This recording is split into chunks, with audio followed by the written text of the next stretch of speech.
Hello दोस्तों, स्वागत है आप सभी का आपके अपने चैनल स्पोर्ट्स की बात में। तो हम बात कर रहे हैं जो पाकिस्तान की इतनी शर्मनाक हार हुई है बांग्लादेश के सामने, उसके जो पाकिस्तान के ऊपर गुजरा है, जिस तरह से पाकिस्तान का कल से लेकर आज तक का पूरा समय निकला है वो कैसा निकला होगा। क्योंकि पाकिस्तान की हार के सामने जो फैंस है वो पूरी तरह से नाराज होंगे पाकिस्तान के, और जो पाकिस्तान की हार है उसमें काफ़ी बड़े बड़े जो कि अहम मुद्दे हैं वो सामने आ रहे हैं। क्योंकि पाकिस्तान WTC में एक टाइम पर सोच रहा था जब बांग्लादेश से टेस्ट सीरीज चालू होने वाली थी कि हम बांग्लादेश से 2 टेस्ट मैच जीतकर WTC में आगे बढ़ेंगे और भारत के साथ फाइनल खेलने का मौका मिल सकता है WTC में।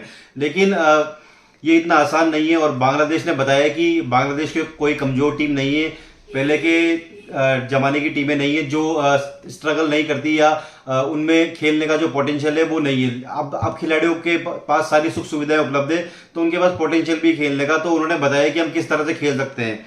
और WTC रैंकिंग में पाकिस्तान फिलहाल सेकंड लास्ट पोजीशन पर 8वें नंबर पर है, और बांग्लादेश भी अब उनसे ऊपर आ चुका है। तो पाकिस्तान के लिए बहुत बुरी बात है कि WTC में वो 8वें नंबर की पोजीशन पर है, और हिस्ट्री में 10 विकेट से अपनी जमीन पर पाकिस्तान पहली बार टेस्ट मैच हारा है, और इतनी बुरी तरह से वो टेस्ट मैच कभी नहीं हारा था। और हिस्ट्री में पहली बार शान मसूद कप्तान बने थे, जो कि 70 साल में पहली बार 4 टेस्ट मैच हारे, वो भी बिना किसी ड्रॉ के।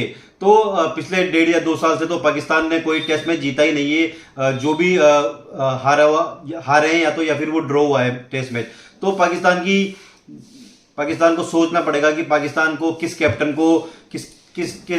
को अपना टीम का कैप्टन बनाना है, किस खिलाड़ी को टीम का कैप्टन बनाना है, और किस तरह से अब पाकिस्तान टीम को चलाना है। क्योंकि पाकिस्तान की जो टीम है वो बुरी तरह से खत्म हो चुकी है, और पाकिस्तान टीम का खात्मा हो चुका है। क्योंकि शाहीन अफरीदी और नसीम शाह और बाकी बॉलर जिन्हें पाकिस्तान बड़े बड़े बॉलर्स कहता था, और कहता था कि इस बॉलिंग पेस अटैक के सामने कोई सी भी बैटिंग नहीं टिक सकती।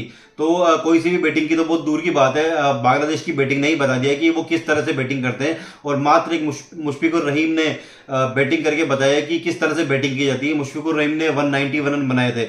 और अगर पाकिस्तान की हार के कारणों का बात करें तो पिच का सही तरह से शान मसूद को नहीं पढ़ना आया। क्योंकि पिच में जो बैटिंग पिच था, वहां पर जो उन्होंने फर्स्ट इनिंग में डिक्लेयर करी पारी, वो सबसे बड़ा गलत फैसला था शान मसूद की तरफ से। क्योंकि डिक्लेयर नहीं करना चाहिए था। वहां पर मोहम्मद रिजवान 170 रन बनाकर खेल रहे थे। केवल रिजवान ने ही दोनों इनिंग्स में रन बनाए हैं, एक में उन्होंने 50 मारी और एक में उन्होंने 170 रन के तकरीबन नॉट आउट करे थे।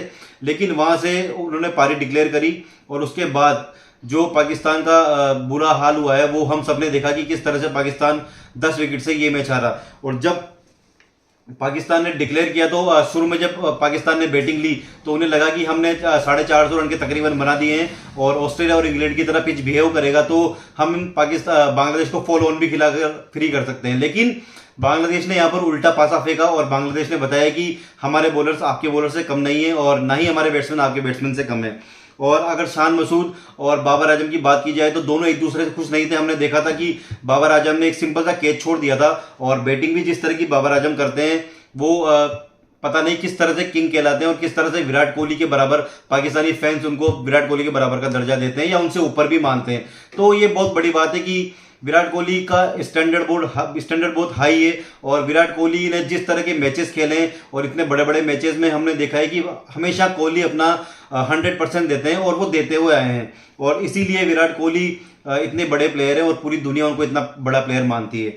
और केवल बाबर आजम को केवल पाकिस्तानी फैंस और पाकिस्तान ही बड़ा प्लेयर मानता है, उसके अलावा कोई बड़ा प्लेयर नहीं मानता। और किंग की उपाधि भी उन्हें इसी तरह से दी गई, और मुझे लगता है कि अब बाबर आजम को टीम से बाहर कर देना चाहिए। जिस तरह का उनका बैटिंग परफॉर्मेंस है, जिस तरह का वो अपने प्लेयर्स के साथ बिहेव करते हैं, और जिस तरह से पूरी टीम के साथ पर्ची प्लेयर्स के साथ अपनी टीम को लेकर चलते हैं और उन्हीं प्लेयर्स को खिलाना पसंद करते हैं। भले शान मसूद कैप्टन थे, लेकिन मुझे लगा कि जब भी कोई विकेट गिरता था या कुछ होता था तो पाकिस्तानी प्लेयर्स बाबर आजम के पास दौड़ के जाते थे सेलिब्रेट करने के लिए। और शान मसूद भी खुद भी सोच रहे होंगे कि कैप्टन में हूं और बाबर आजम को ज्यादा रेस्पॉन्स दिया जा रहा है। तो ये एक बहुत बड़ी बात है कि कैप्टन को रेस्पॉन्स नहीं देकर जो आपके खिलाड़ी उनको रेस्पॉन्स दिया जा रहा है, बाबर की तरफ सारे प्लेयर खींचे चले जाते हैं। तो ये एक बहुत अलग बात है क्योंकि प्लेयर्स को सुधारना होगा, टीम को बदलना होगा, और अगर पाकिस्तान को वापस खड़ा होना है तो पाकिस्तान को पूरी टीम को बदलना होगा और वो प्लेयर लाने होंगे जो टीम को जिताने का मानना रखते हैं। रिजवान टीम की जीत के लिए खेलते हैं, लेकिन बाबर नहीं लगता कि टीम की जीत के लिए खेलते हैं।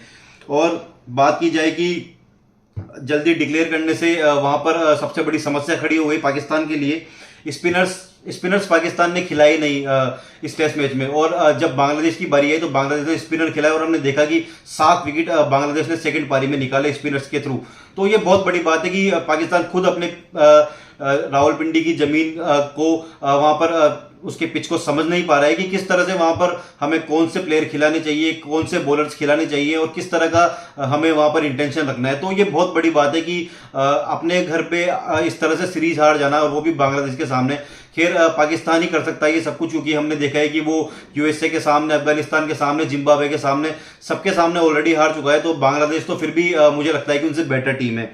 और ये एक बार में हिस्ट्री क्रिएट करी है बांग्लादेश ने, कि बांग्लादेश ने पहली बार पाकिस्तान को टेस्ट मैच में हराया है, और इतनी बुरी हार उन्होंने दी है पाकिस्तान को कि पाकिस्तान भूल से भी नहीं भूल सकता। और पाकिस्तानी फैंस का जो सोच होगी वो किस तरह की होगी कि अभी भी वो चाहेंगे कि वो जो बचा हुआ एक टेस्ट मैच है वो पाकिस्तान किस तरह से जीते, क्योंकि इसी मैदान पर वो टेस्ट मैच होना है, और बांग्लादेश सोचेगा कि किस तरह से हम सीरीज अपने कब्जे में करें।